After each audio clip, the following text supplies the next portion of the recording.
Pemirsa, untuk mengetahui perkembangan terkini perdagangan komoditas, kita sudah terhubung bersama Deki Natalius, Branch Manager Kontak Perkasa Future Yogyakarta. Ya, Pak Deki, seperti apa tren volume transaksi komoditas pekan lalu dan komoditas apa yang mendominasi dan juga minim?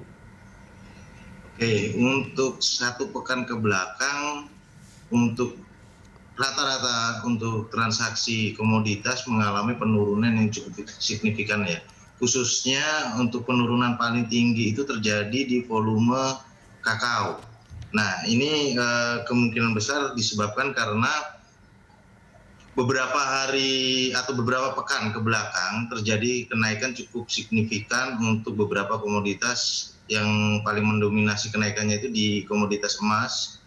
Nah, dengan kenaikannya itu untuk komoditas yang lain mengalami penurunan, khususnya di volume kakao. Emas pun di pekan ini mengalami penurunan juga, tapi tidak sebesar yang terjadi di kakao sampai dengan 3.000 volume, untuk emasnya 3.000, kakaonya 32.000, jadi hampir 10 kali lipatnya. Untuk oil sendiri juga mengalami penurunan kurang lebih 1% dari sebelumnya, yang harga per barelnya 45 sekarang menjadi 42 US per barel. Ini kurang lebih 1% terjadi penurunan. Oke, lalu bagaimana dengan tren dari pergerakan harga komoditas untuk pekan ini? Kalau untuk pekan ini terlihat dari opening tadi sampai dengan awal minggu bergeraknya cukup stagnan dan lebih cenderung ada swing ke bawah. Nah, kalau ini masih terimbas karena efek dari penurunan volume dari pekan lalu ke pekan ini. Dalam pekan depan kemungkinan akan ada ayunan swing naik karena ada beberapa listing berita khususnya di FOMC itu cukup ditunggu-tunggu oleh pelaku pasar untuk keputusan, karena berpengaruh ke nilai tukar dari dolarnya dan berpengaruh ke volume juga, khususnya itu terjadi di hari Kamis tanggal 17 pekan depan. Nah, kemungkinan akan bergerak mulai berangsur naik kembali. Oke, baik.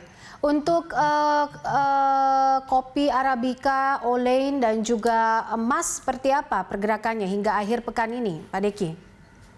Kalau untuk 3 komoditi ini kemungkinan yang akan mengalami kenaikan cukup tinggi itu di komoditi emas, kemungkinan terbesarnya.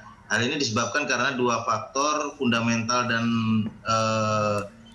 teknikalnya. Teknikalnya minggu lalu dia coba untuk tembus di area di bawah 1930 per dolar per troy ounce, tapi tertahan di area 1920-an. Kemudian dia tutup di akhir pekan masih di atas 33 atau 1933. Ini level psikologis terlihat sekali dari sisi teknikal, harga emasnya bertahan.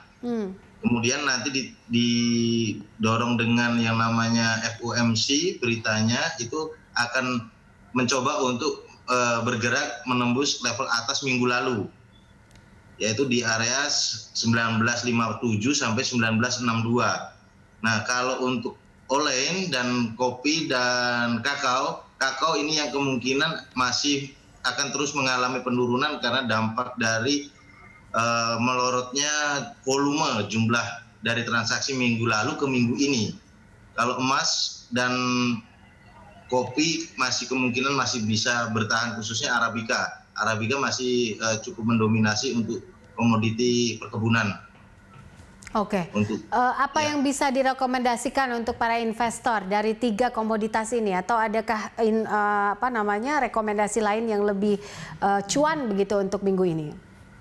Kalau untuk 1-2 minggu ke depan, melihat dari teknikal dan fundamentalnya, yang lebih direkomendasikan itu lebih ke Arabica dan emasnya sendiri. Karena kalau untuk kakao dan Olein ini cukup signifikan untuk di penurunan volume, kecuali terjadi kenaikan volume lagi di animo pelaku pasar di 2 komoditi ini, mungkin bisa mengejar ketinggalannya.